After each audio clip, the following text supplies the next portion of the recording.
Kaya pala ganito ang naging resulta ng kapalaran ko. Kasi alam ng Diyos na kaya ko. Sa edad kong to, napagod na akong magmadali.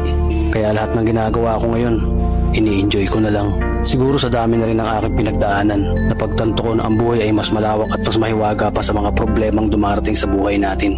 Tumatanda na tayo, baka sa kakahabol natin sa masagana at maayos na buhay, ay hindi na natin na-enjoy ang buhay.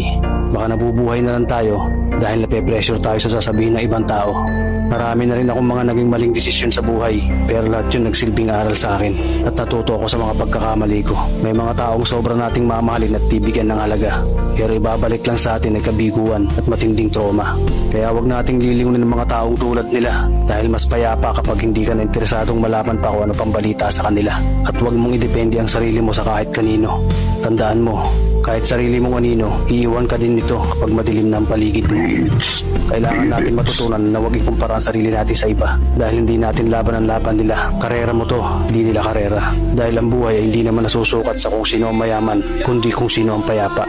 Kaya galingan mo lang palagi, tol, dahil napakaraming tao mapanghusga, hihilahin ka pababa. At lagi mo itong tatandaan. Beats, beat it.